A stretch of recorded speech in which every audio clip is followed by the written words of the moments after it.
Vamos bater um papo breve aqui, aproveitar que eu estou fazendo algumas pesquisas aqui, e aí, inclusive, uma dessas pesquisas fez pauta de uma reunião com um cliente essa semana.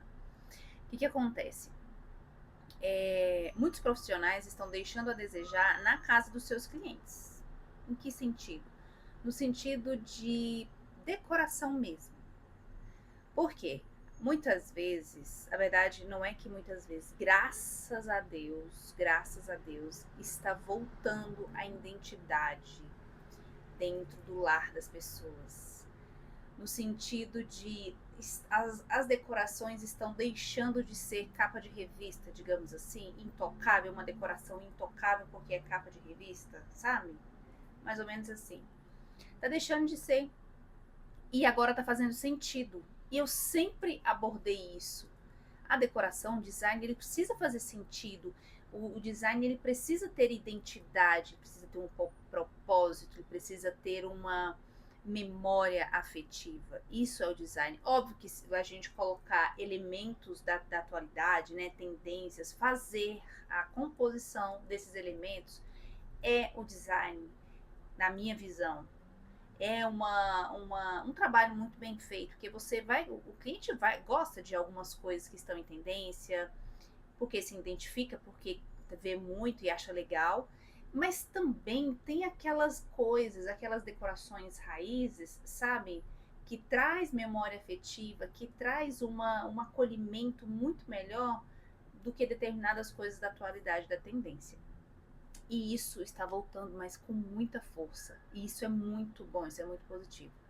E aí a pauta da reunião foi exatamente isso. Alguns profissionais estão se recusando a entregar aquilo que de fato o cliente quer, o que de fato o cliente busca, o que de fato faz sentido para ele.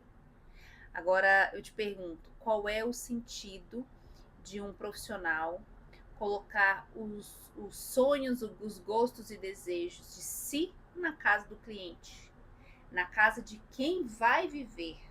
Não faz o menor sentido. E eu sempre tenho essas indagações da maioria dos meus clientes. Olha, queria assim, assim, assado, mas o profissional que estava me atendendo insistia em não fazer aquilo que a gente estava em busca, sempre mandando imagens de formas de decoração em si, daquilo que a gente não estava querendo. Sempre tive isso, sempre tem, sempre aparece. E essa semana foi uma reunião referente a isso também, sabe? Uma das pautas. Não tem mais. A gente tem que parar para analisar que o lar é do cliente. Se o cliente te contratou, se uma pessoa, uma família te contratou, foi para você retratar os sonhos e desejos, memória afetiva da família no lar dele. Você é um profissional, você estudou para isso, você sabe as técnicas, então você tem que aplicar as técnicas, você tem que pegar o máximo de referência para poder conseguir nichar tudo e deixar exatamente conforme ele está em busca, personalizado, exclusivo para ele. Isso não quer dizer que você não vai colocar os elementos da atualidade, as tendências da atualidade. Não, não é isso. É unir os propósitos. Eu quero o que está em alta, mas eu também preciso da memória afetiva. Eu quero o que passou de tendência, mas eu não quero que misture muitos tons, porque eu não acho que fica legal muita informação. É relativo, é muito relativo. Eu particularmente, eu não gosto de muita informação na decoração. Para mim, para minha casa, para o meu lar. A minha família também não se identifica com isso. E aí eu vou fazer uma decoração mais neutra, uma decoração que já se identifica com todos da casa. Tem cliente que gosta de muita cor. Vamos lá. Tem uma influenciadora chamada Lara Nesteru, que eu gosto muito de falar um pouco dela, porque ela gosta de decoração, ela passou por perrengue, por problema na reforma do apartamento dela recentemente, inclusive, e ela fala claramente que ela tem os gostos dela, os desejos dela, que é dela, e que o profissional tem que se adaptar sim, já que ela contratou, né? Ela gosta de muitas estampas, de muitas cores. Ela tem um lavabo lindíssimo. Uma área que eu acho que tem que ser explorada, mas sem medo de ser feliz, é o lavabo. É o lavabo. E o lavabo dela é lindíssimo, papel de parede em todas as paredes e no teto. Eu acho muito diferente e muito bonito. A sala de estar dela, diversos tipos de textura, diversas tonalidades de cores, muitas estampas. Então, assim, visualmente, eu acho uma confusão de informação.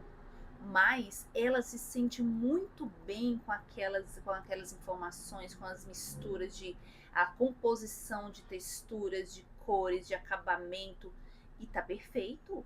Porque quem mora lá é ela, né? Então a gente tem que respeitar. A gente tem que aprender a respeitar o gosto do cliente, o desejo do cliente. E tá tudo bem. Se você, designer de interiores, estudou para poder trabalhar, servir o seu cliente, isso é servir. Se ele te contratou para poder transformar, para poder ambientar, para poder deixar o lar dele dos sonhos, você precisa fazer isso. Ah, mas eu não dou conta de colocar aquilo que eu não compro. Ou muda de profissão, ou então vai estudar, meu amor. Tem que ser assim.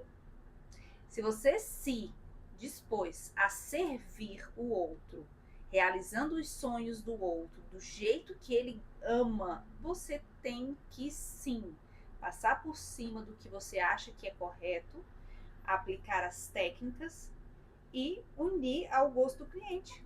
E é isso. Eu acho que assim a gente vai conseguir ter mais casa com cara de casa, né? Decoração com cara de casa, com acolhimento, com aconchego. E isso não tira a sofisticação, muito pelo contrário, não tira.